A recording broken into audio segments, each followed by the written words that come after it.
Bleav in Rams podcast, episode 157. Man, we've been on a grind. I was thinking about this, Cam, and like you and I have just tried. I mean, we missed 1 week, things happen, obviously. But we have been so damn consistent. So Definitely. I just had to throw that out there. Like, I know other people are seeing it like, hey, constantly, this show's constantly out there for us. Mm-hmm. It's not like we're not doing it every day, but we're doing it every week. Yeah. We're keeping up with the news. There's been a lot of freaking news, Cam. A lot of it. A lot of information. I'm excited to cover it, my man. Absolutely. I am as well. Before we get into it, be sure to like, subscribe, comment, rate, review, all of that. Be sure to tell somebody about us. You tell one person. Everyone tells one person. Last show we had over 3,000. Just one person. That's like 6,000, right? 6,000 like new viewers. Like, think about that. So you tell one person and it goes a long way. But here's the thing, right? We got an ad read to do before we can get into any of that. So BetOnline, our friends over at betonline.ag, remains your number one source for all your college basketball betting this season. Get analysis of every play, prop, and point at BetOnline. You'll find the latest odds, bracket contests, team matchups, and game trends at BetOnline. Updated odds for everything from live games, the conference championships, right through the Final Four and the championship game. BetOnline is your college basketball headquarters this season. Head on over to the website today to use your mobile device to sign up or receive your 50% welcome bonus on your first deposit. Be sure to use promo code Bleav to receive your rewards. BetOnline.ag, where the game starts. So Cam, obviously everyone knows, the drill. Burning questions where we start, right? Yeah. So Cam, gotta ask you, do you take issue with the Rams not bringing back draft picks they've hit on for low value? Jake, at this point, I'm not sure how I feel about the Rams house at this point, Jake. Them not bringing back some of the draft picks that they hit on beforehand. It is tough as a Rams fan, as someone who played for the Rams. It's like, okay, you want to keep that loyalty going. At the end of the day, their scouts and their front office, they've worked through their playbook. They're like, hey, this didn't work out last year, so they want to move on. And I understand that. What I am curious about is the free agency space and kind of what this looks like.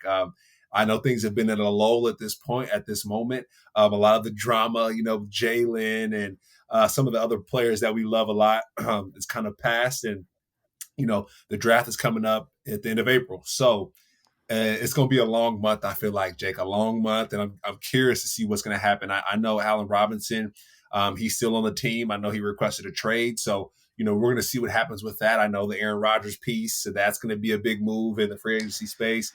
But man, it's interesting. I do think after our last conversation, Jake, we were very confused, like what's going on? What are we doing here? But I do think, from at this point on, we can only go upwards. I know we have 11 picks in the draft this year. There's a lot of free agents that are out and about. We talk about the John Johnson, your Roger Saffold, Rodney McLeod. I see that he's a free agent as well. So there's a lot of, interesting folks that are out there that have played for the Rams before, that can come back as a boomerang player. So, we're going to see where that goes. But I do Bleav, the draft is going to tell a lot. And then after the draft, I think we'll be able to pick up some momentum. So I wish we could just hit that fast forward button to the draft, Jake, because I'm a little uncomfortable. Free agency is making me a little uncomfortable for the Rams. How about you? Man, I mean, I'm not very happy. I think anytime you draft a guy like Greg Gaines, who I kind of wasn't the biggest fan of that pick. Full disclosure, like I'm a believer in transparency and self-scouting. And I started to like that pick more and more and more after I watched more tape on him after he was drafted. But I only watched 3 games, to be fair, of each player. I watched like 300 players. I can't watch, all 10 or whatever games that, last season. Greg Gaines in the 4th round, to get him, develop him, turn him into a Super Bowl starter, and then to let him go to Tampa. No offense, Cam, but $3.5 million. Spotrac was telling me he was going to be $8 million. So I was like, all right, we're not getting him back. $8 million. That's a lot. I understand. 3.5, you couldn't give him $3.5 million. Like Aaron Donald. I mean, yeah. I think so we're that's the rebuilding, first Jake. thing. We're rebuilding. Sorry, not remodeling, rebuilding. We're remodeling. But at this point, like you said, you give away Greg Gaines. It's like, this guy was a positive spark along with Michael Hoyt. I feel like we're rebuilding. I mean, come on, it is what it is. And then here's oh my God. David Edwards. Mm-hmm. You get a 5th round offensive lineman, okay? And I mean, I do this podcast with somebody who should have been drafted and was not and made a living in the NFL. So it's not like talent isn't everywhere. But typically speaking, 5th rounders don't become starters. They don't start in Super Bowls, and they typically don't start 45 games in their rookie on their rookie contract. But that's what not Greg Gaines. That's what David Edwards did. Mm-hmm. And Edwards suffers 2 unfortunate freak concussions this year.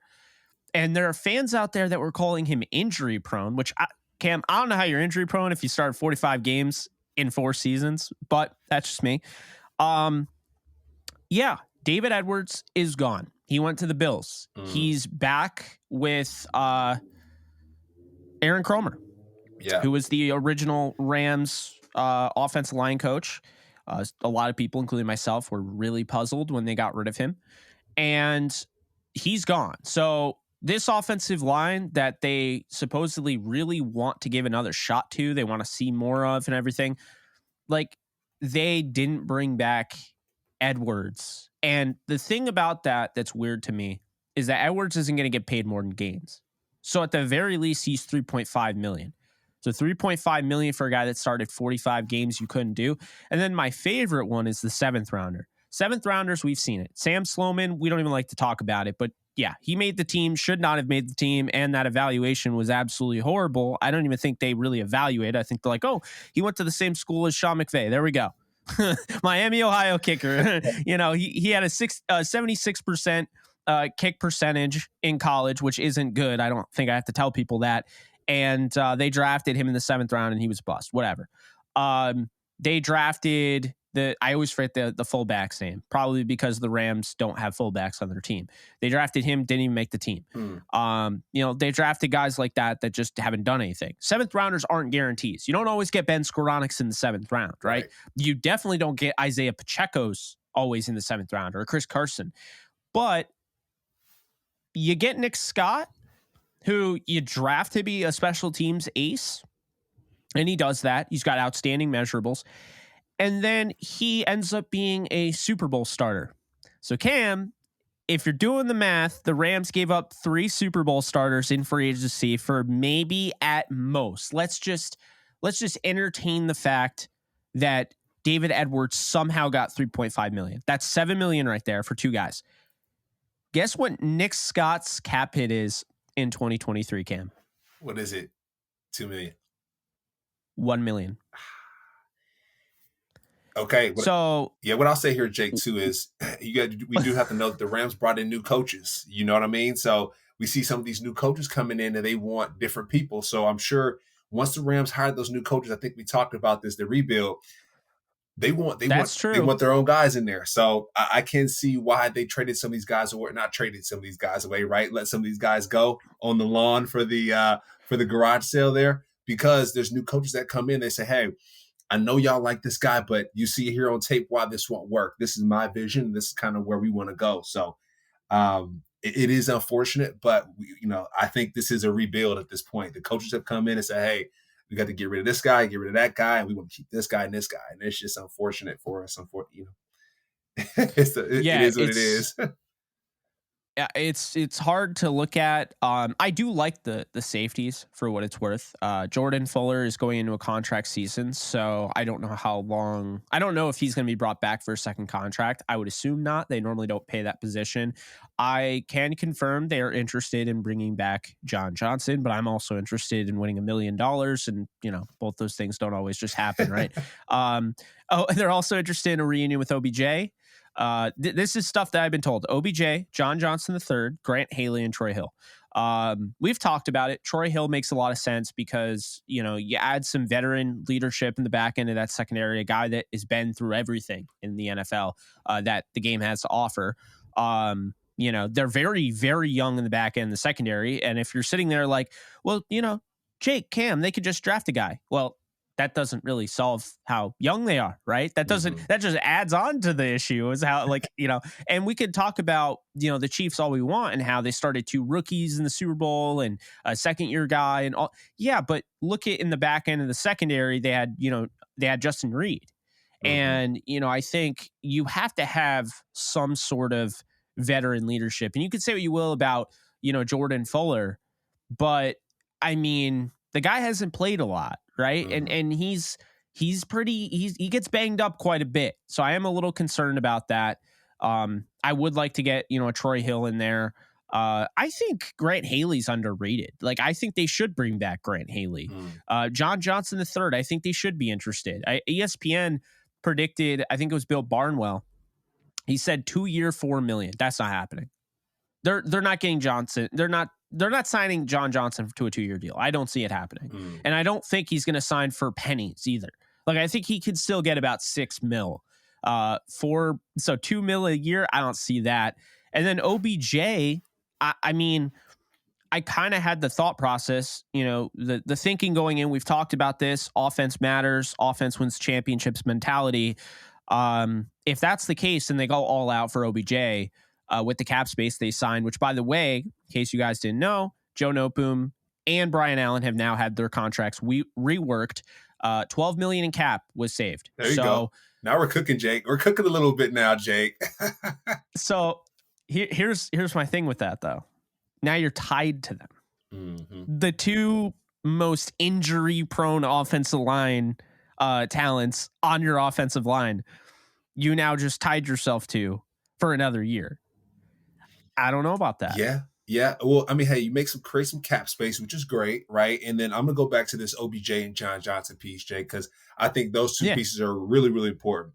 Okay, depending on how things go with Allen Robinson, if he stays, if he doesn't, with him, with Cooper Kupp and OBJ, I like that combination. Is it going to be a thing? We'll see. I think we have firepower there. And then going to the John Johnson piece, I'm not sure if it's going to be money for John Johnson. I think it's going to be working with Aubrey Pleasant again. I know we keep bringing up Aubrey Pleasant. Like I said, he's been an excellent coach. When Wade Phillips was there, when I was there, Aubrey Pleasant is someone who really stuck out in my mind. Troy Hill, John Johnson, they both played for Aubrey Pleasant. So if they're able to be the anchors of the defensive backs, then you have your Fuller, then you have Jacoby Durant, you have other pieces that can solidify that defensive backs group. So I think John Johnson would be willing to take the pay cut because of Aubrey Pleasant. Sometimes when you have great coaches, that surpasses money in general. So, we'll see what goes on there. But going back to the offensive side, if you have your OBJ, Allen Robinson, and your Cooper Kupp, I know Brandon Powell left, some of our guys are leaving, but if you have some of those staple receivers, someone's going to be open, Jake, right? We got a great running game. Someone's going to be open. So I kind of like, now that we're talking about it out loud, I kind of like that idea. What do you think? Well, I'd be for it. The problem is Allen Robinson's gone. Yeah. He's gone. I think he wants out. I think he was turned off by the way he was used because, let's be honest, he was probably the most underutilized piece of the entire team last year. I mean, when you talk about a guy who, honestly, he's open more times than not. I think he was the most open receiver, by metrics standpoint on the Rams. They just didn't use him, and then he gets hurt in, playing meaningless football. And I think I know he left, when he left Chicago, he wanted to go to a team that he felt was, building something special. And, unfortunately, Allen Robinson made another bad decision. It's not his fault. We couldn't have foreseen the Rams season, but, I think he probably should have ended up in Green Bay instead of signing that deal with the Bears to begin with. Yeah. And everyone forgets he turned down playing with Aaron Rodgers. Yeah. And to be fair too, the Rams have brought in some new offensive coaches, some offensive minds. So that could be a benefit for Allen Robinson. Just going back to what we said about John Johnson, Aubrey Pleasant, Allen Robinson might be like, hey, we have some new coaches in this house. It might be better for me in the long run. You never know. But I see what you're saying. You've been saying Allen Robinson is going to be gone since the beginning of the middle of the season. So that very much could be the case. And I don't think it's all his fault either. Like, I mean, control what you can control. I mean, I can get open, but if the quarterback's not throwing me the ball, it doesn't freaking matter. Like, that's true. You could be woo, throw it to me, and if the ball's not there, it's like, all right, I guess I got to go somewhere else. Exactly. So, and he never made a big deal about it. And I always kind of throw shade at Deshaun Jackson. I should probably stop, but Deshaun Jackson wanted out of a 7-1 football team. I want targets. I want out. Okay. Allen Robinson, when that team was losing, I didn't hear a peep from. He deserves credit for that. Yeah. Because, he could have made a big stir in the locker room, and he kept, he bought into this team, and it just, unfortunately, they didn't buy back, essentially. Post June 1st, to me, I think is when he gets cut. I don't think anybody's going to trade for him. That contract is too steep, and I think the Rams are going to end up eating a lot of money. Unfortunately, that's just the way that works. So Allen Robinson, I think, is going to be out. Nick Scott to the Bengals on a multiple years, but 1 year cap hit this year. $1 million cap hit this year. David Edwards, 1 year deal with the Bills. Greg Gaines to the Bucs. A'Shawn Robinson is meeting with the Giants. I'd love to have him back. He's probably going to get paid more than any of those guys that I mentioned, because he has an established name in the league. I think if these guys were coming off the Super Bowl win, these guys are getting overpaid. Mm-hmm. Like Nick Scott's making $11 million this year. You know what I mean? Like, I really believe that. I think if they come off the Super Bowl win, and these guys are free agents, David Edwards is getting 8, Gaines is getting 8, Scott's getting double digit. Like, I believe that. But the problem is the Rams are 5-12. So they don't have kind of that the flair that they normally would have. They have right? They have experience, though, Jake. I'll say that. They have Super Bowl experience, and they have an experience of just being downright not good. So that's a good thing about them. I think that's one thing that the money that they're being traded for won't show, is just their experience of being at the tippy top and then also being the low of low. So whatever team that they go to, I'm sure it can bring a lot more value that way. So, yeah, it's just unfortunate they're coming off of a 5-12 year, and they can't really get paid, like you said, as much money as they should be. That 2019 class, they went through it. They were the first of Sean McVay. I mean, obviously, it was only like his third year, but they were the first of the Sean McVay era to miss the playoffs. So, I mean, something, then 2020, they get experience a playoff push.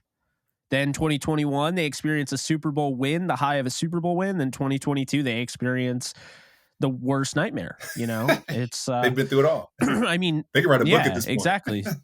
Yeah, it's all done. 4 years, and I've already experienced everything that you need to in the NFL.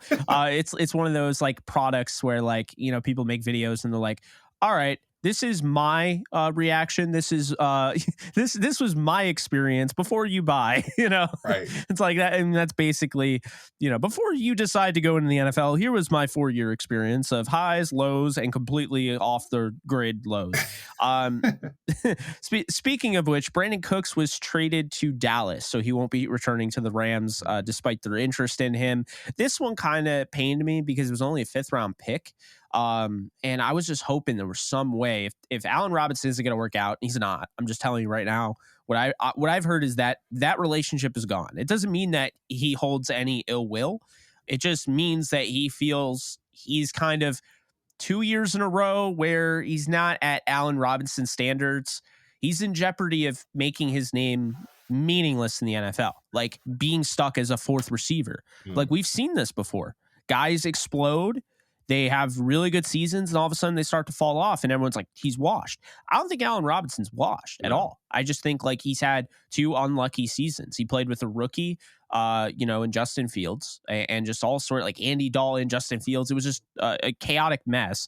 And then this year he played with Stafford for half the season, and then he plays with Perkins, and he plays with Wolford, and it's like, how is that any different than the Bears season? So. Yeah. I feel for him. I hope he figures it out and gets his, reputation back up here. But I did want to see them try and make that trade with Brandon Cooks and try to maybe swap giant deals. Yeah. Because honestly, you get, whoever the young quarterback's going to be in Houston, you get him a guy like that. And I don't know. And you never know, too, Jake, right? When Matthew Stafford was out, he might have been like, dang, sitting on the bench like, well, why haven't I not been throwing this guy? I can just imagine Matthew Stafford being in the booth at the top, like, yo, Allen Robinson's open. It's like, having that regret, like, dang, I should be throwing more to that guy. So you never know if Matthew Stafford's having conversations with this man, like, hey man, I need you to stay. We're rebuilding. let's hold on here. We'll see. But like I said, you've been saying this. Al Robinson's probably chucking up the deuces. So. Hey, and keep this in mind, Cam. I think it's only fair to add some context to this situation. Matthew Stafford missed most of training camp. So, now he's thrust into playing against a Bills team that everyone was pegging as the number one team in the league opening night, and doesn't have a great rapport with Allen Robinson. Cooper Kupp, he had 1,900 yards. He threw the game-winning touchdown, too, in the Super Bowl. Van Jefferson is out, right? So right off the rip, Stafford has to throw to Tutu Atwell, who wasn't going to get an opportunity, Ben Skoranek, Cooper Kupp, obviously, is the guy probably, and Tyler Higbee. And that's why I think early on in the season, we saw Cooper Kupp and Tyler Higbee really as the number one and number two options, because that's who we trusted. Yeah. And it was like they weren't really using, Darrell Henderson as anything more than really just it was really bizarre the way he used him out of the backfield. He ran the most routes of any running back since when he was starting. And he was just a decoy. He never got the ball thrown to him, Yeah. So it was really weird. And basically, I think that explains a lot, is that I think Stafford missing that training camp and not playing any in the preseason. And before you guys yell at me, I understand why he doesn't play in the preseason. I'm not saying he should, but having a year where he missed that much in training camp, people forget John Wolford ran the first team the majority of training camp. Mm-hmm. Stafford was nursing that elbow that I thought wasn't that big of a deal, but it ended up being a big deal. And it wasn't the big deal that the media made it out to be, because the mainstream media made it out to be like, oh, he's never going to be able to throw the deep ball again. He's done. I don't think he's done. Go back and watch that throw to Tutu Atwell in the Saints game. Tell me he's done, because that was one of his last throws of the year. He's very much not done. But the elbow did stop him from practicing and building a rapport with Allen Robinson, with Tutu Atwell, with Ben Skoranek. And I think that definitely hurt the Rams this year. I think it hurt him, and I think it hurt Allen Robinson, who comes in and everyone's so excited about him, and that's why they paid him all this money, because they're like, oh, he's going to be 1,400-yard receiver with Matthew Stafford. But if I can't get on the same page with you, and I'm only throwing to you in mini camp, then training camp rolls along, I'm nursing an elbow injury, I'm fairly limited, and we can't get on the same page. Yeah, when I'm thrusted into a position and I got to trust my receivers, I'm probably not going to trust you. No offense, but I'm going to go with Cooper Kupp and force feed Cooper Kupp, because I know he can handle this. I'm going to force feed Tyler Higbee, because I know when push came to shove, Tyler Higbee, I didn't have him in the Super Bowl, but he stepped up big time in the NFC title game against the 49ers, in the NFC divisional round against the Bucs, and the NFC wildcard round against the Arizona Cardinals. And that's just, those are the facts. And then one thing I'll add to that, Jake, is also when you're running for your life, you're gonna default to what you know the best, right? Like there's a saying, like you don't know what you're gonna do, especially when you get punched in your face. Like when you get punched in your face, like you kind of go to your immediate reaction, whatever is safest. And the safest thing was the Cooper Kupp. Cooper Kupp was getting that football all day, every day.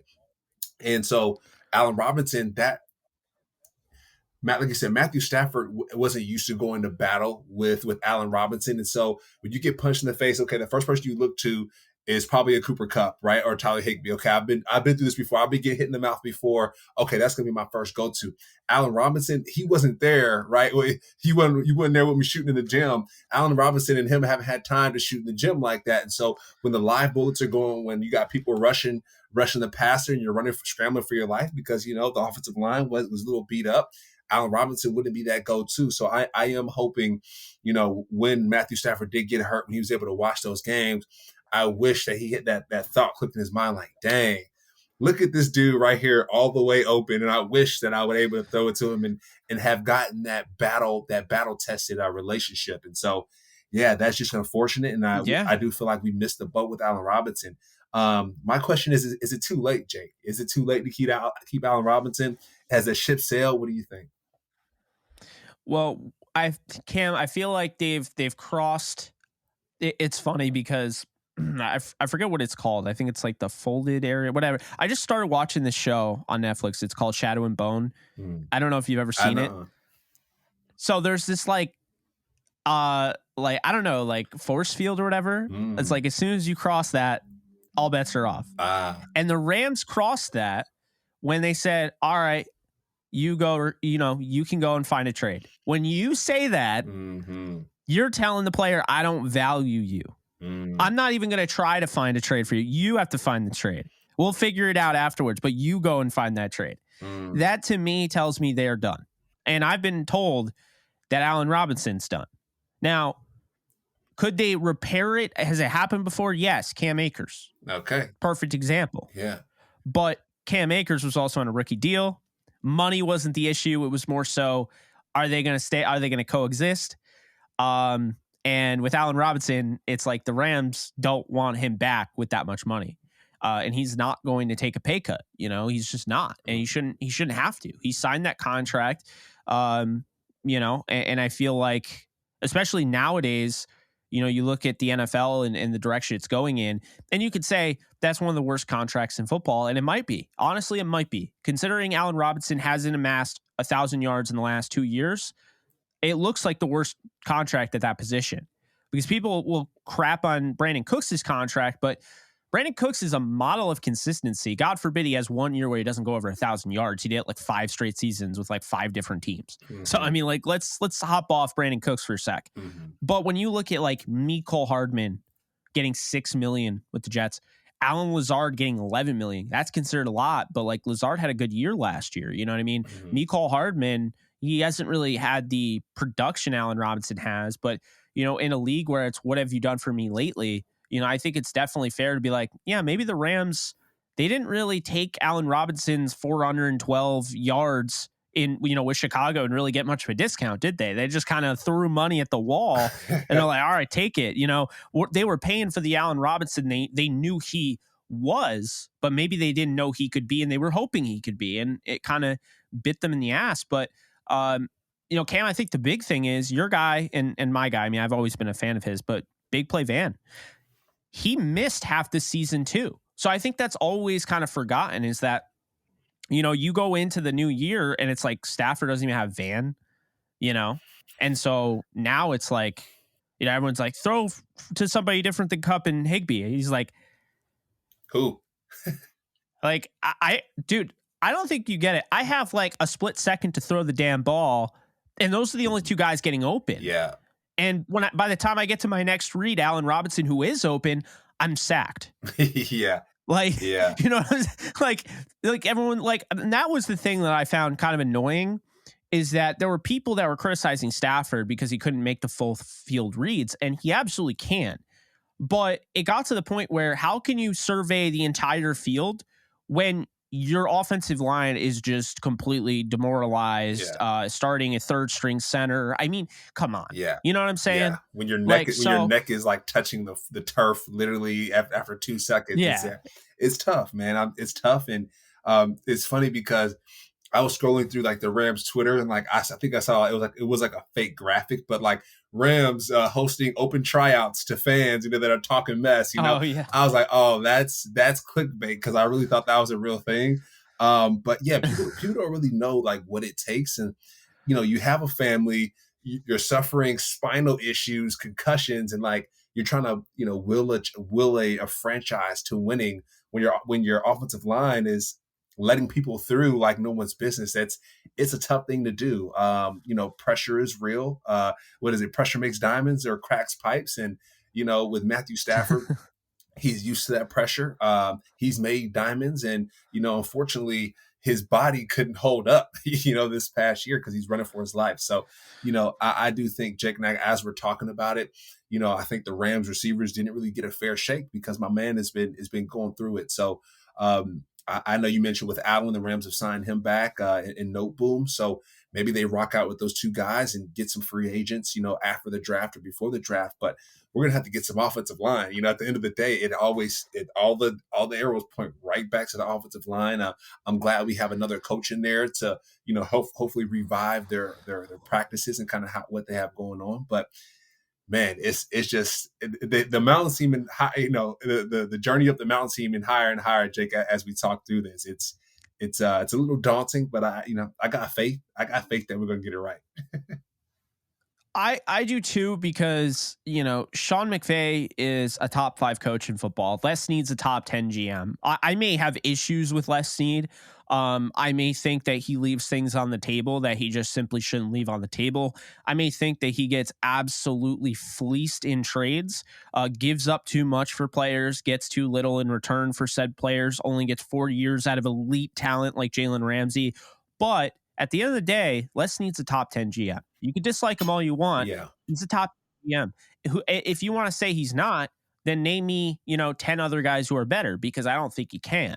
Now, here's the deal. Top of the food chain, Stan Kroenke, money is not an obligation. So it's not one of those things where we're on the cusp of something great and, we just got to the playoffs. We missed it. Our quarterback had a back issue. If you don't know, I'm talking about the Raiders. It's not one of those things where it's like, we're not going to pay Khalil Mack. We're just going to trade him away. Not because he wants to leave, but because we're that poor of an organization that we can't just pay our guy. Mm-hmm. The Rams didn't do that. They paid Aaron Donald. Their issue could arguably be the fact that they pay too many guys, right? Yeah. So, that's not the issue. Money is not an Stan's issue. Like, get him, bring him, come on. Yeah. Kroenke's just like, put the chips all in the, he doesn't care. He'll spend. He bought his own stadium. Find other owners in the league that are doing that. They're just using other taxpayer dollars to fund it. Anyway. Yeah.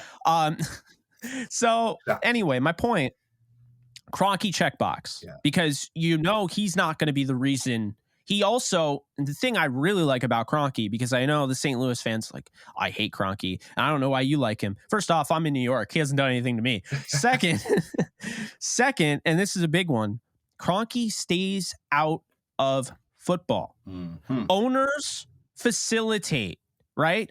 You need money? I got your money. I'm an owner. I'm a billionaire. That's what I do. I own the team, right? I give you the money so you could pay Sean McVay, so you could pay Les Snead, right? So you could give Donald that ridiculous signing bonus up front. I facilitate that. But the problem, and as much as I do like Jerry Jones, I met him once, I saw him twice at the Senior Bowl, talked to him a few times. I like him, but that's not the owner that I want, because I don't want an owner that is going to interfere in the football side of things. It's like, think about this, Cam. Honestly, perfect example. The Mad Dog on ESPN on First Take. Mm-hmm. He's a baseball guy, clearly. Yeah. And I don't watch too much First Take, but I see the clips come up on Twitter, and it's like Mad Dog talking about other sports just feels out of place. Yeah. I don't know. Maybe it's just me, but it just does, right? It's when like Chris Broussard, who was like an NBA insider. I remember him reporting on the Chris Paul trade to the Lakers that got vetoed, right? He's now talking about football. He's talking about hockey. Mm-hmm. You have him out of his go-to, right? Mm-hmm. So why is a guy who doesn't, who's all about the money, he's a financial mogul. Yeah. Why is he invested in the football side of things? Just get the guys that know, get the professionals, right? So that's the thing. The Rams are better off than half the league because of that. Yeah. They don't have owners that step on, like Kroenke doesn't step on these guys' toes. He lets them work. And so you got that. One thing with Stan, sorry, I'm going to put a pin in Stan. I want to say how great he is too, because he also has a Colorado Avalanche who won the NHL championship the last year. So he clearly hires people that are better than him in different places, and he allows them to go win, right? You got the Denver Nuggets. You got did his lacrosse team win? And his lacrosse team, Jake, and his lacrosse team won too, right? You got Joker, who is, going on his 3-time MVP run. So like he clearly brings on people who knows what they're doing and brings on the proper talent. So like you said, check off Stan Kroenke. I just wanted to add that to Stan Kroenke. He is a great financial mind, and he hires people who are better than him in different places. So shout out to Stan. And before the Arsenal crowd attacks us, I understand. he may not be the best owner for soccer, but we're talking strictly, football. Yeah. And he is great for the Rams because he'll front the bill. He's the guy. order whatever you want. It's on me. Yeah. You know what I mean? Yeah. Like you go to any restaurant, there's always that one guy that's just like, order whatever you want. It's on me. I'm getting a box to go home, take home too with that guy like that. Yeah. Yeah, that's Stan. He'll be the guy who's like arguing with you like, man, I don't know. I don't feel like I need that much. No, you do need that much food. And I'm going to and then it's like, when you have like the stuff, this is my grandfather, by the way, my grandpa Dave, it would be like, do we have enough for fudge? Like cookies, like, ice cream? Dessert. And I'm like, oh, it's just like a huge, yeah. So yeah, I mean, that's basically like what he is. But then you have, Les Snead, who has a lot of experience, had to work his way up, was the executive with Thomas Dimitroff in that organization in Atlanta. And then he worked his way up and became a general manager for the Rams. And you could say, okay, maybe things were a little bit rough sledding with Jeff Fisher. But as a matter of fact, sometimes he actually had some really good picks. Like you look at Trumaine Johnson, Janoris Jenkins. Like I don't think he gets enough credit. Alec Ogletree, guys like that. Yeah. They signed Tavon Austin. You could say, okay, Tavon maybe shouldn't have gotten paid as much as he did. I still love the guy. I'm not going to hate on him. But, that like whatever. I think Snead has more hits than he has misses. And I think that's something that needs to be addressed. And then Sean McVay, okay, the youngest coach in the NFL still. Like going into what, year 6, year 7. Sean McVay has 2 losing seasons. He's got 2 Super Bowls he's been in. He's won a Super Bowl. He's been one of the best coaches. Like I say, he's a top 5 coach in the NFL. That is why, like, yes, they can do things that I have issues with, and I do not like where they're going with this. And to be honest with you, Cam, I will say it bothers the literal crap out of me that this team in the state they're in, they're 5-12, coming off a 5-12 season. They're basically not partaking in free agency. They're not going to pro days. The Utah graphics showing 31 teams not at the pro day. That pisses me off. I better not see a Rams draft house this year, or I'm going to literally blow a gasket. But at the end of the day, for all the things that piss me off about this team, I still think that they have too much going for them at the top, which will bleed down into the organization in a good way. Yeah. And I don't have, serious concerns that they're about to enter some dark age or anything. Yeah. If they didn't have Sean McVay, coaching matters. Sean McVay with almost the same team, a little bit different, but almost the same team as Jeff Fisher from 2016 to 2017, world of difference. Yeah. Right? 4-12, 11-5.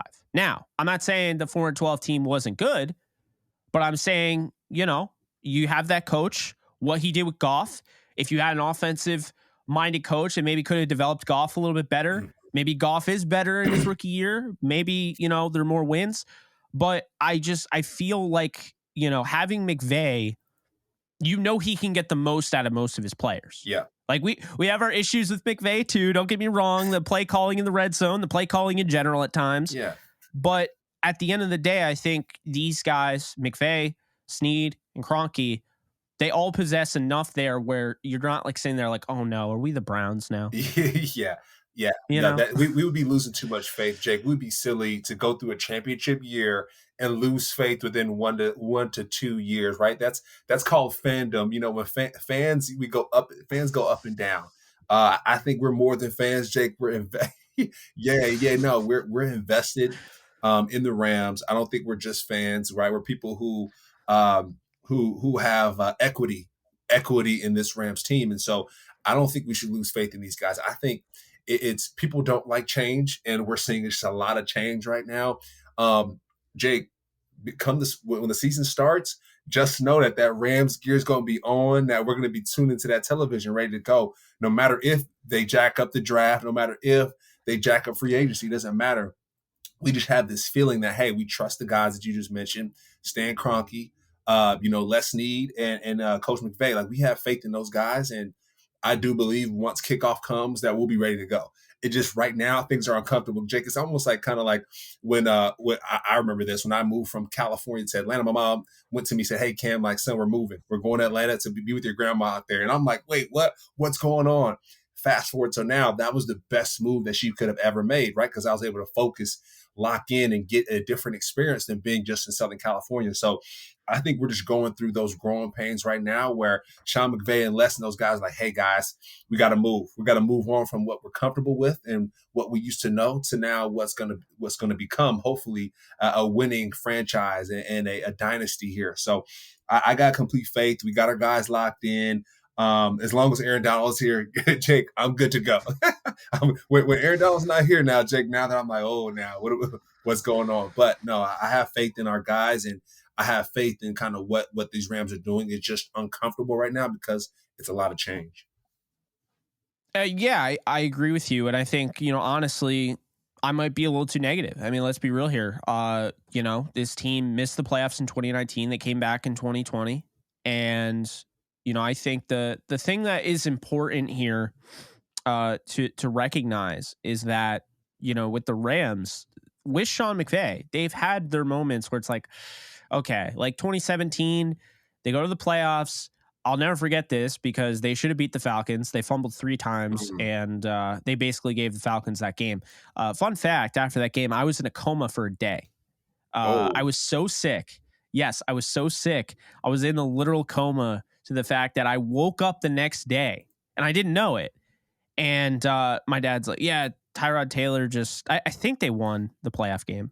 I think the Bills won the playoff game. And he's like, yeah, Tyrod Taylor won the playoff game against the Jags. I was like, wait, that was tomorrow. And he's nope, that happened. That's today, my friend. Like, I was like, what? Wait, I slept an entire day. Why were you in a coma, Jake? From the Rams losses, that you so invested in that? I mean, I think it was a combination of, honestly, like at the time I was doing the Downtown Rams podcast with Joe Curley. I don't know if you remember him. Yeah. He used to, I think he still covers the Rams, but yeah. And like, he's like, he had texted me and I was just like, I was asleep for like 24 plus hours. Yeah. I was really sick. Oh, wow. Like, I don't know what, I'll never forget. I went out to Nola, which is this kind of like, this restaurant in upstate New York that kind of gives you kind of the New Orleans vibe, great restaurant. And I went there. My dad was actually playing out because he was playing in one of his gigs. And I wanted to watch it with him, but he had already scheduled the gig in advance. So he's like, well, this is the only way we're going to watch the Rams together. Yeah. So he was on stage playing. Is he guitar? And, what does he play? He plays drums, guitar, bass. He sings. Oh. Yeah. So, I mean, he prefers the drums, but yeah, he does it all. Nice. He's the jack of all trades. So anyway, so he's playing. I'm in my chair, getting food. I forget everybody I was with, but I know it was with my best friend Tyler. And I just remember he's like, man, you don't look good. And I was just like, I can't tell if it's because the Rams are about to lose or what. Yeah. But then I got home and I was like, I just felt so nauseous and like really shaky. It was really bizarre because I was like, it wasn't food poisoning for anybody that thinks the baby Nanola did. I don't think it was, because if it was, then how would it have happened that quickly? There was something else. I blame the cold as well. It was, like January or whatever, but still it was really weird. And then I slept like over 24 hours and I wake up and Joe Curley was texting me like, hey, are we going to do like this show? Like, I know you're upset or you're sad or whatever, but like, you are right, my guy. Like, because we were supposed to, I was like, yeah, I'll do the podcast after the game. And I was so convinced the Rams were going to win. I made like a mixtape of like, it was to like a track that I really liked by like Nothing More, a band. And I made a mixtape and it was like kind of like highlight reels of like both the Falcons and the Rams. I was so convinced. When I do that, I'm like that convinced the Rams are going to win. Yeah. And then they lost and I was like, oh no. And then I was already feeling like crap. So then, yeah, I slept over 24 hours, pretty much in a full on like coma, and woke up and the day had happened. And Tyrod Taylor had already led the Bills to a win in the playoffs. Man. And I'm like, yeah, the Ram stress. It's the Ram stress. Well, Jake, I want to say this. I'm hoping, things are looking too great right now, that I pray that you won't have to go through that again with the Rams. Like I said, we got faith in this team and, their capabilities and their abilities to win. So, yeah, dang. Sorry to go through that, bro. Yeah, appreciate it. I think I was just sick, but I think also the stress level and how much, because at the time I was a content creator. The year before, I mean, because I reached out to you, like early on. But I was a content creator in 2016. So I had gone through the 4-12 season when I first started covering the Rams. And then I called them going 11-5 because they got my guy. Because in November of 2016, I was like, get rid of Jeff Fisher right now, hire Sean McVay. I was like, I watched a couple pressers of Sean McVay after a Washington loss. I just saw the way like he just so detail oriented. And I'm like, think about this. I'm not in a locker room, so I don't know what a coach is doing in that regard. So the best I can do as somebody in my position is watch interviews and stuff and try to get away like an idea of how this guy thinks. And I'm watching him talk about Kirk Cousins and just like marvel about, we had this wide eye concept and like just listening to him versus Jay Gruden, who by the way is with the Rams right now. Jay Gruden was like, we didn't have it today. We'll go back, we'll address the film. And Sean McVay is like, so I had a double wide eye concept with, two tight ends running a skinny post up the seam. And then, really you're supposed to look at this option here with the safety. Safety's going to go down. When he goes down, you come back up. I was like, he's really painting the picture for you. Yeah, and that's the thing. It's like you could interview all 32 head coaches, and you could interview them about why they lost on one play. Sean McVay will break the entire effing play down to a T. All the other coaches will be like, we were hoping we'd get him to peel over. He didn't see the guy and, he beat him over the top. Sean McVay would be like, there was the concept. You beat him over the top. And, there was also a guy here, but like he also, you see the quarterback, he fakes him out, looks off the defender. And then, of course, you had AD coming through, but he didn't quite get to the quarterback in time. So I think it's always like a giant, I think it's a stress. So that's why. I think there's like a stress thing too, Jake, right? Because a lot of times when coaches, they know they're super stressed and like that game could be the final game. They're not a coach anymore. Sean McVay, I think it's also a stress thing. I also think it's a confidence thing that Sean McVay's like, oh, I'm confident. Let me break this down for you because I know I'm going to be back tomorrow.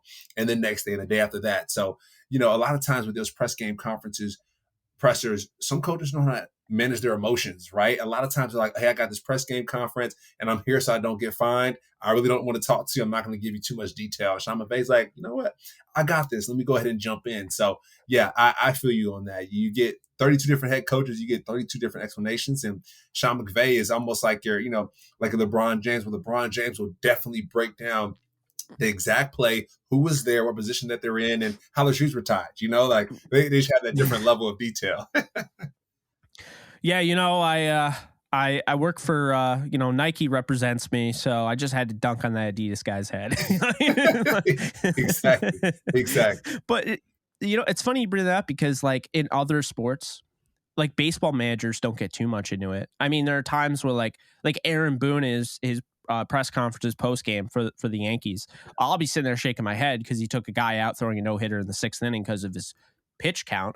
But he'll break it down as to why. And there's sometimes like, okay, he liked the matchup, whatever. But like I've never seen any coach get as detailed as Sean McVay. Agreed. Ever in any sport. Like I've never seen it. NHL, they're like, we weren't as great on the forecheck tonight. Like, it's like stuff like that. And then NBA, I mean, if you talk to Kelvin Sampson, who's the head coach for Houston, when they do interviews for him, I'm like, he's a walking dead man. That guy barely talks. He looks annoyed when he's talking. I mean, he's a good coach. It's not like a knock on him. I'm not hating. It's not like he's stressing. Yeah. Yeah. I mean, he's an older guy too, but he's just like, we got to do better at the defending, and it's just like, it's funny because you see the NBA and it's like they talk to, Darvin Ham, and they're interviewing Darvin Ham of the Lakers. And Ham's like, we just gotta, we gotta love the game a little bit more. I don't see these players really enjoying it right now. And it's like, you hear that, and then you hear Sean McVay like, double wide concept with the two. It's like, oh my God. And then you got Bill Belichick, who's like, yep, we did great on that play. Nope.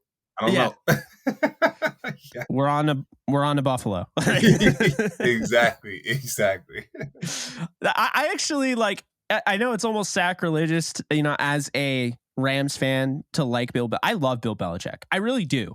I love him because, since I've gotten a chance to like interview players, draft prospects coming in, every like prospect that I like still text and everything every now and then, they've all told me like working with Bill is like just football. Like it's God, honestly, God tier. Like it's just like, you you have a guy that just appreciates the game so much, has so much respect for it, and appreciates hard work so much. So, like, you know, Bill Belichick is going to work your tail off. He's going to make you wear all the number 50s. Yeah. Like, he's going to make you earn your rookie number. But there's a method to the madness, you know? And I feel like that's something I've always respected about Bill Belichick, is that I just think he wants to win more than everyone else. It just always feels that way.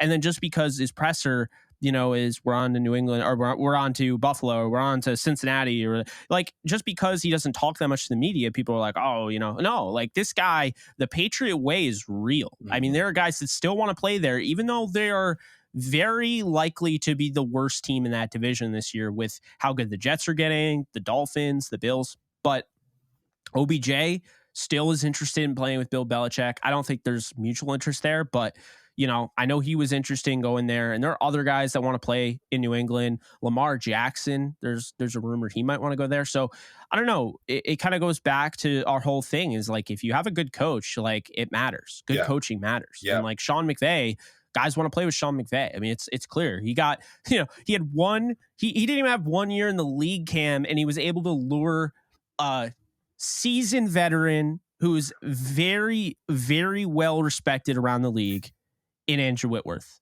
That should tell you all you need to know. When he went there, when Wade Phillips went there and followed Sean McVay, I mean, you have a legendary defensive coordinator, like one of the greatest of all time, maybe the greatest. Yeah. And then you have one of the best offensive linemen in all of football, who is a well-respected offensive lineman, who I Bleav was he wasn't like a top tier member of the NFLPA, but I think he had a pretty decently high voice. You know, so I mean, that says a lot. You know, and you have confidence is gonna. And now, Jake, I'll go to the I'll go to the Cam Akers piece too, right? A recent example where Cam Akers, he was in and out, and then they figured out how to kiss and make up, and figure that out. And so I think he had an example of real dissension within his house, the Rams house, and he solved it. And we saw Cam Akers blossom and flourish. So the fact that he's able to overcome obstacles within his own house, within his own team, and turn that into something that is, you know, extremely beneficial and extremely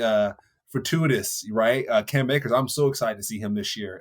I know he had a rough start to last year, but he's probably one of the best spots on this offense, right? After Cooper Kupp. So Sean McVay is able to turn things around and make things attractive and make things comfortable for people when they're not comfortable. And so I think that's great. And that shows it's a testament to his character. And adding to that, Sean McVay, him being open and honest about what he's battling mentally, right? Through his family, getting married, his grandma. So that was big. That's Jake. That's huge. I like to call it hot, keeping it humble, open, and transparent. He keeps it hot.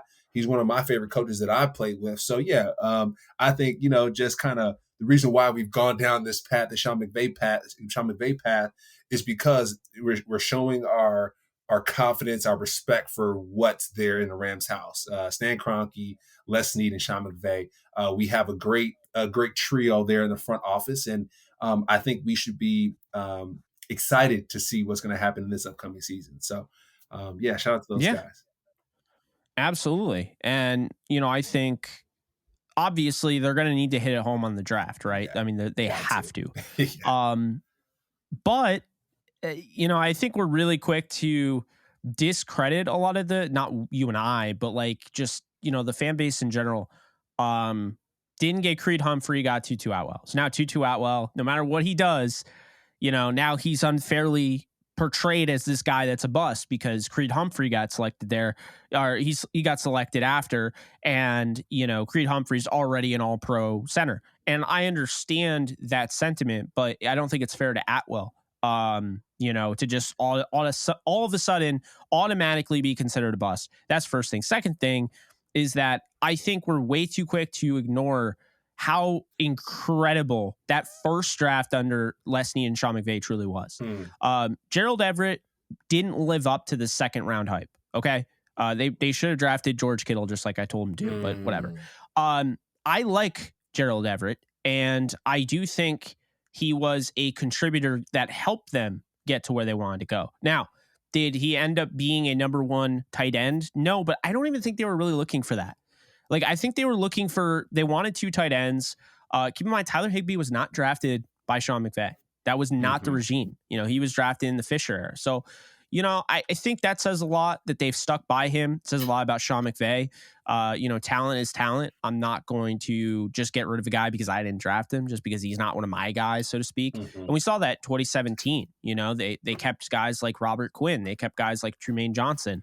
I don't think they get enough credit for that. Mark Barron. Mark Barron's been there a long time. So, I think or he had been there a long time, and you know what I mean. But I think really that 2017 class is just so underrated, and I feel like it's almost kind of just put all into a bubble, so to speak. But in reality, Gerald Everett wasn't a horrible pick. Cooper Kupp is the best receiver in the NFL.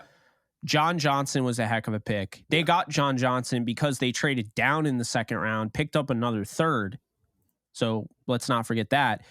And, Samson Ebukam had his moments. I mean, they probably don't win that Kansas City game, the greatest Monday Night Football game ever played, if he's not there. So I don't know. I think when you have a draft where that many guys become that important to the draft, to your team, if you're drafting the best receiver in the league in the third round, that draft is validated, and I feel like the thing that the Rams are missing, and it's not necessarily fair to entirely hold it against them, but they haven't picked really high in the draft. And when you're hitting on 5th and 6th and 7th round guys, that's great.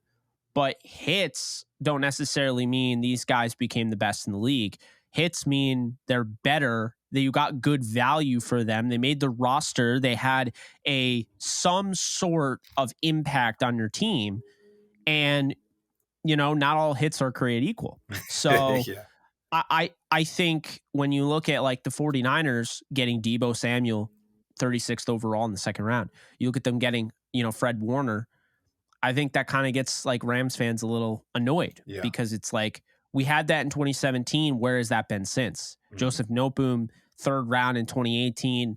Not everybody was a huge fan of. I liked the pick, but I still think not picking in the second has really hurt them. Getting Van Jefferson, you could say what you will about Van. We like Van a lot. Van hasn't showed up to be a really, really good second round pick. He's a guy that has always felt like he has potential to be really good, but he hasn't quite taken that next step. And you could say injury last year really ruined that. We'll see this year. We'll see if he's even brought back. I'm not even convinced. Come on. And then Cam Akers. Cam Akers, the big thing with him is that he had that injury. All in all, I think Akers has been good, but he needs a big year. He finished the year strong. He needs a really big year to justify that selection. Tutu Atwell is going to need a big year, a big 2 years, right? He's still got plenty of time because he was drafted in 2021, but these are valuable, not valuable. These are real concerns that I think people have, is that the Rams are getting guys that are good players, not great, not Pro Bowl, definitely not Hall of Fame. And they haven't done that since 2017. And so I think it's not just hitting on the draft, it's you want to go out and you want to get guys that are game changers, game breakers, guys that you can start saying, this is a cornerstone piece right here that we selected this year, and feel good about that. And so I think there are a lot of guys like that. I think they need to double dip on edge. Cam, I know there are going to be people that Jake, I don't know if they're going to go after defense. I still think they do. I think they're going to draft a lot of defensive players, to be honest with you, because you get 4 years of those guys, right? You get 4 years. So, 4 years is pretty solid. I think at the end of the day, that they're going to double dip on edge defenders. Kind of going back to the year they got Trumaine Johnson and Janoris Jenkins. I think that's something that they're going to end up doing. I think they are overdue. They continue to address the edge position late in the draft, and I think it's come back to bite them. And now that you're getting rid of a guy like Leonard Floyd, and we like Michael Hoyt and all, but you can't just put it all on Michael Hoyt, to turn out and be like Leonard Floyd. That's a significant piece that you lost. So I think they need to make up for that in the draft, and I think they need to go after 2. And I also think they need to go after a couple corners as well, because right now it's Jacoby Durant, Darion Kendrick, and Robert Rochelle. Yeah. And Sean Jolly. Can't forget about him. Yeah. How can we get the offense the ball back the quickest? That's how can the Rams get off the field and give the offense the ball back the quickest? And you got to be able to anchor. And we always talk about that, Jake, being able to anchor. And if the anchor is gone, then people are going to be able to run however they want. And so getting the offense the ball back, creating turnovers. Jake, we need turnovers to get the offense the ball back. And that's how the Rams can find success. We lost a lot of our special teams guys, right? So Riley Dixon, Matt Gay, those guys have done great in flipping the field and putting points on the board, but we've lost those guys. So, like you said, getting guys who can anchor the defense, get the offense the ball back, which would be great, and then guys who can do great in the special teams space as well. I think that's going to be crucial, too, for the Rams to be successful next year. Yeah, no, absolutely. I think, when you look, I mean, they have a lot of pieces a lot of holes to fill. And, I think at the end of the day, they have a really good opportunity to fill them. You have 11 picks, you have a chance to trade down. But the question is, are you going to fill these holes? Are you going to really fill these holes? Are you going to get a Fred Warner? Are you going to get more guys that are just, they're good? Yeah.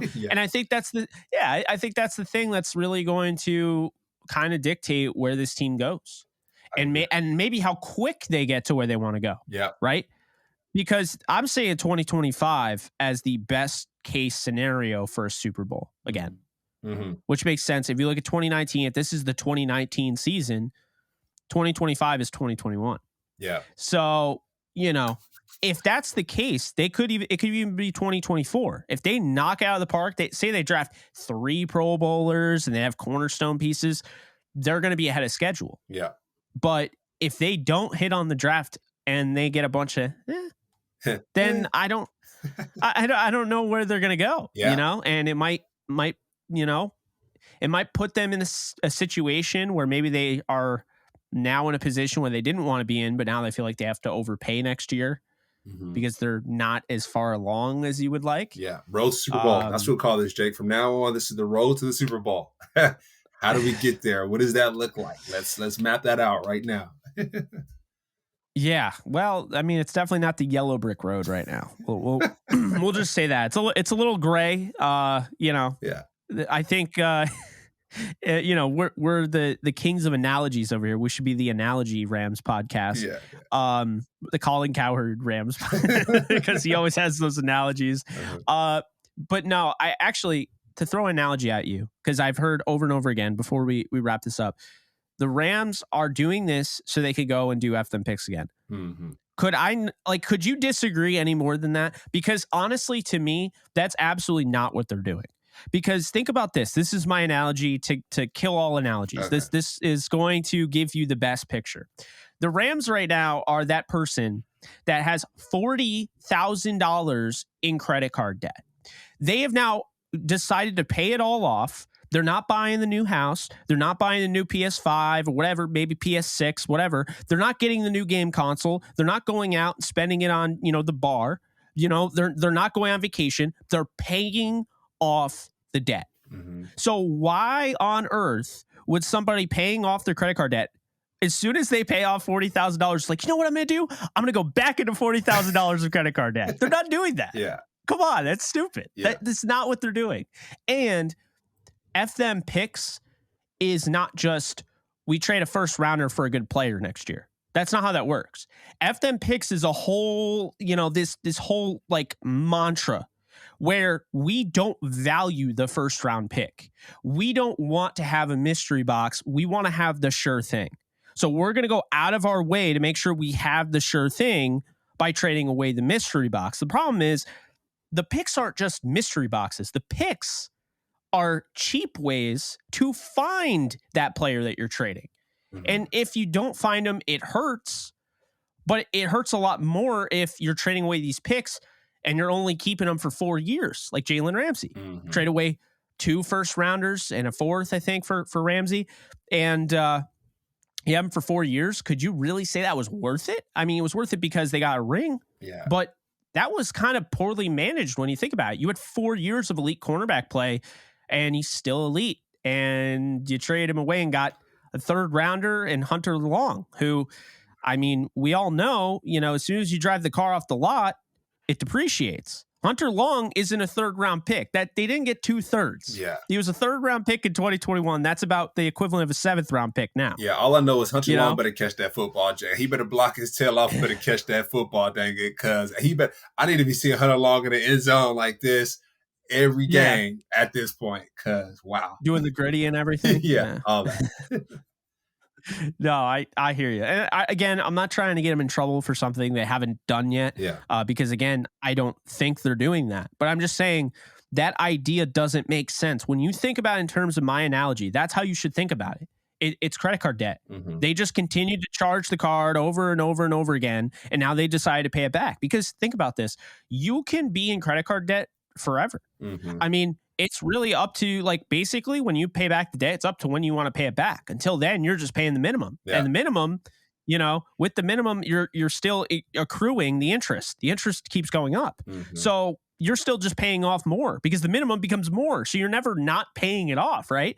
But the Rams didn't want to just pay the minimum anymore. They wanted to get the freak out of there. So why would they were like, you know what would be a great idea to celebrate getting out of $40,000 in credit card debt, getting back into $40,000 in credit card debt, actually getting into $80,000 in credit card debt. Let's double it. Yeah. Let's challenge accepted. Like Barney Stinson, no. Yeah. The Rams. No. Yeah, we got some work to do. This is we call it rebuilding, but yeah, we're getting back to zero, back to even, and then kind of seeing, hey, what can we do with this draft? How can we get positive, build this year, and then journey to the Super Bowl 2024, 2025. Let's make sure we're in the positive. No more credit card debt, like you said, and then we'll make moves from there. Hey, sounds like a plan. But unfortunately, you and I are not the GM. So until they make another move, we will be back next week. So hopefully we have some more news. I would imagine we do. It's never a dull moment with this team. Never. Just constantly in the news. I think they just love being in the news. Let's be honest here. Keep an eye on the Aaron Rodgers thing. Yeah. I'm not saying it's going to happen, Cam and audience, but I've brought it up before. If, the Packers refuse to trade him to the Jets for whatever reason, if they strong arm Aaron Rodgers, he will retire. He will absolutely not allow them to trade him away. He will retire flat out. And then the Jets will be desperate. And I think you know where I'm going with this. I think the Jets would throw picks at Matthew Stafford. Oh. And I think the Rams, would accept it because the Jets are a quarterback away. Desperate teams will throw desperate picks. And the Rams don't have a first round pick. So if they throw 2 first rounders at the Rams, I think they take that trade, Cam. I think they work out a way to make it fair for the Jets. They take on a portion of Stafford's deal or whatever, and they're like, all right, you go win a Super Bowl. Yeah. As long as you get our buddy Matthew a Super Bowl while we're rebuilding, and then we'll meet you in the Super Bowl and we'll beat your ass, fine. Yeah. But you better get our guy a Super Bowl. I'm just saying monitor that, right? If Rodgers goes there, then the deal's dead. No one else is trading for Stafford because I don't think the Rams are actively shopping. Yeah. This is a matter of the Jets' backup plan. Think of it, Russell Wilson, they hired, they hired Hackett. Hackett was there. I'm not going to say Hackett was only there to get Rodgers, but for the most part, that's why they hired him. They didn't get Rodgers. And so they went out and they traded for Russell Wilson and they got desperate and they sent 3 first-round picks for him. Mm-hmm. I'm not saying the Jets will do that, but I think the Jets would be like, Stafford won a ring. Could be I'm just saying. Yeah, could be monitor that thing. Next week, we might have some more news for you. Yeah, I would prefer him to, I prefer number 9 to retire a Ram. Yeah. That would be my preferred, choice. So I'm not trying to push Stafford out. Don't be putting that in the comment section. Oh, they trying to push Stafford. No. Yeah. No, we're fans of Staff here, but I'm just saying we keep it real here. So with that said, a big thank you to BetOnline for being our proud sponsor. And that's going to do it. Till next week, you guys take care. I'll see you guys soon.